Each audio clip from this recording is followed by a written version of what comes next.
3. Good morning, everyone. It's nice to be here today. Thank you, Nalinia, for the introduction. While you all are viewing this, I'll be up at the Port of Los Angeles and the Port of Long Beach in my role as Vice Chair of the District Export Council. But we've got the slides recorded like we did a month or so ago. So let's go right on to the slides.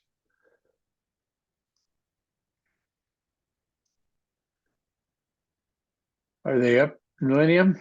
Yes, they are looking great. Okay, well, we're going to talk about current global business and economic trends today. If we can get the slides to go.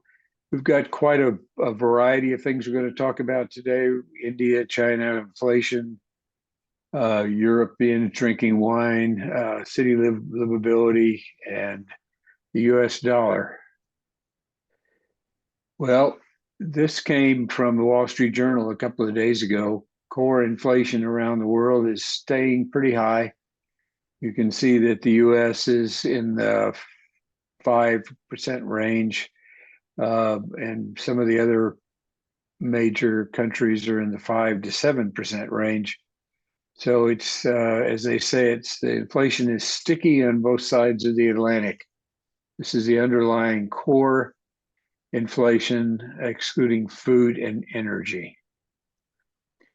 There's been a lot of talk about India surpassing China. We had the Indian Prime Minister in the United States last week, and India passed China as far as the country with the most people in it. But as you can see on these two charts, the share of global manufacturing and the share of global good exports, India's got a really, really long way to go to get up to where China is. India is in the 2 to 5% share of global manufacturing, global exports, whereas China is in the 20 to 30% range. So I think it's going to be an awful long time before China is surpassed by India, if ever. This is from Foreign Policy Magazine. Now we're going to deal with China, since we were talking about China, and this is from The Economist. GDP growth is looking at about 4 to 5% total this year for China, which is very low. More than 20% of their youth is unemployed. They've got some challenges going on, and they need about 6 to 7% GDP growth per year to just keep up. So they are dropping behind. Now, this is a very important chart. Europeans are drinking less wine. As food inflation goes up in the European Union, so does the price of wine. And look what's happening to consumption. My gosh, in Portugal, the price of wine's going up and consumption is down over 30%. I thought if I had high inflation, I'd probably drink more wine, but this is a really strange chart. Inflation is causing Europeans to drink less wine. This is an interesting chart put out by the Gallup polling group. Employee engagement. How engaged are employees in a country? Now, this is a strange analysis, and I'm not sure how Gallup did it, but Gallup's known as doing detailed surveys. It shows that the U.S. employees are fairly well engaged. Places that are light green are not so well engaged. Places that are very dark, like India, employees are heavily engaged. This one's a little bit strange to me. I'm not sure. This is from the State of the Global Workplace 2023 Gallup polling report, which is very detailed.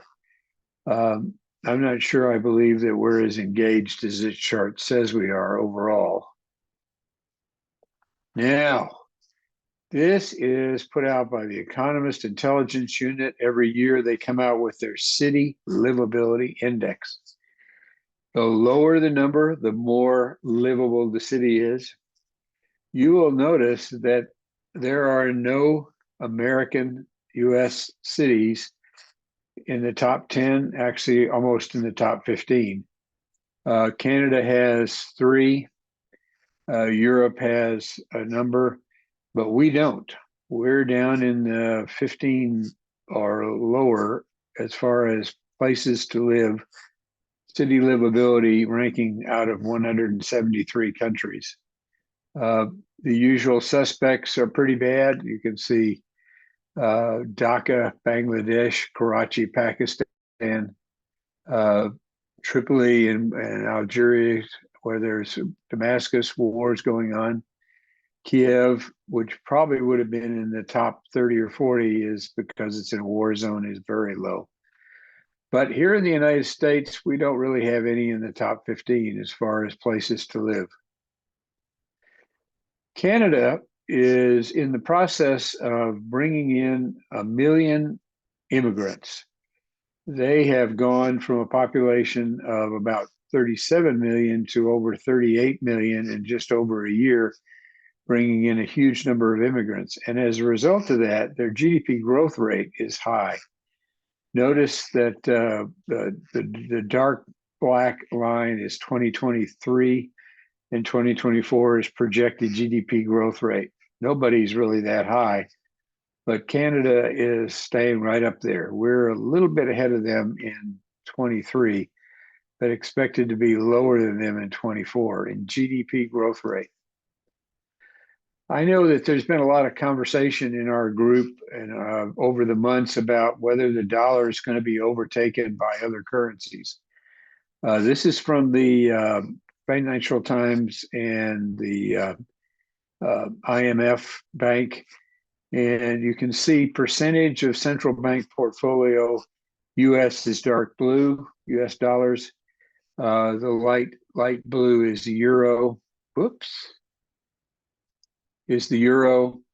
So you can see that pretty much we're in pretty good shape as far as the US dollar being the majority of central bank portfolio even today. But that will change over time. And now it's time for the cartoon. And this is a globalization one. Look, I've got nothing against globalization, just as long as it's not in my backyard. Kind of like NIMBYs, it's fine to have renewable energy and windmills as long as it's not in my backyard. Anyway, that's my update internationally for this month. Thanks a lot. I hope you have a great session, everybody.